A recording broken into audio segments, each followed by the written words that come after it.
Hello everyone. In this video I am going to discuss on the working principle of bipolar junction transistor or BJT.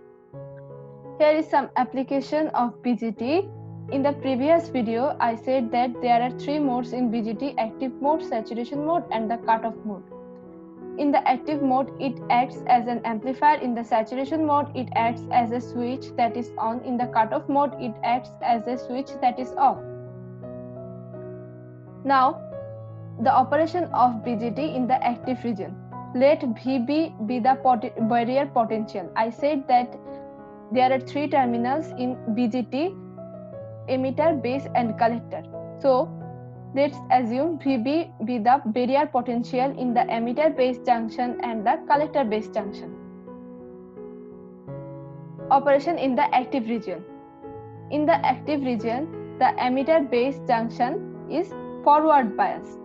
When we apply the biasing voltage in the emitter base region, then the barrier potential becomes lower, that is VB minus VEB. Now in the base collector region, then the barrier potential becomes higher, VB plus VBC, because the base collector region is reverse biased. As the emitter is highly doped with electrons due to the forward bias, the negative voltage will push the electrons to the base region and the electrons will enter the base region. Next, operation in the base region. The base region is very thin and lightly doped, so most of the electrons of the base region, about 95 to 98% electrons, will enter into the collector region, and the very few electrons left in the base region will combine with the holes in the base region as it is positively biased. Now they will come through the way to the positive terminal of VBB, that is the source voltage of the base. Why base current is minimum? In this I said that about 95 to 98% electrons enter into the collector region. So the electrons in the base region is actually very small. As a result, they create a current IB that is very much small. That's why we sometimes consider the base current IB to be zero. Collector region. Once the electrons enter the collector region from the base region, they will get attached with the positive terminal of the VCC, as the collector base region is reverse biased.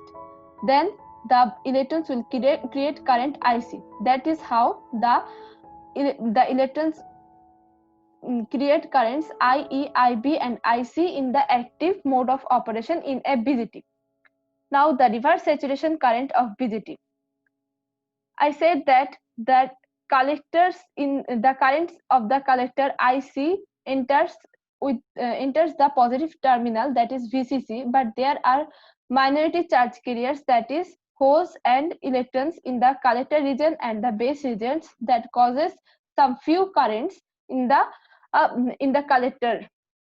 That is, they are called the reverse saturation current. So the total current in collector is IC plus ICR, that is the reverse saturation current. That is why in the cutoff region, as the emitter base junction and the collector base junction both are reverse biased, there should not be any current, but there is some currents due to this reverse saturation current in the cutoff region. The direction of current is opposite to the direction of electrons. In the conventional direction of current, it is actually opposite to the direction of electron. That is why when electrons enter to the base region from the emitter terminal, the direction of emitter current is IE will be out of the emitter terminal, and the direction of the base current will be into the base region, that is IB, and the collector region current and the current in the collector region IC will be into the current, but actually the electrons in is moving out of the collector region. Next, calculation of current. There are three currents in BJT: IB base current, IC collector current and IE the emitter current. If we observe that the base current and collector current is entering and the emitter current is leaving. So we can apply KCL. By this we can find IB plus IC is equal to IE. So if the current in the emitter is IE and the current in the collector is IC, then we can consider IC is equal to alpha IE. Alpha is generally less than 1 as the number of electrons in the emitter region is higher than the number of electrons in collector. The emitter current is larger than the collector current. That is why IC is equal to alpha IE and alpha is less than 1. Next, if we replace IC by alpha IE, we can find IB plus alpha IE is equal to IE. Then IB is equal to IE into 1 minus alpha. Taking alpha by 1 minus alpha to be beta, we can find IB into beta is equal to IC. Then IE is equal to beta plus IB. If we consider IB is equal to 0, then IC is equal to IE. Next, why BJT is called current controlled current source. If we increase the base current voltage, then the collector base junction will be more reverse biased, and due to that the depletion region of the collector base junction will increase and the base will be more thin. Then more electrons will pass through the base to the collector and the collector current IC will increase but IB will decrease. Thus, by decreasing the base current, we can increase the collector current in a BJT. So, BJT is called the current controlled current source. Why amplifier in active region?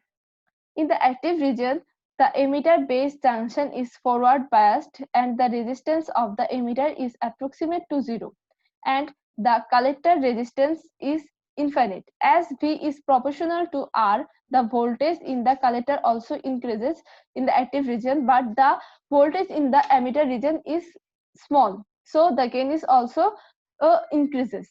As a result, it can amplify a signal. That's why BJT is called an amplifier in the active region. So thank you so much for watching my video. Thank you very much.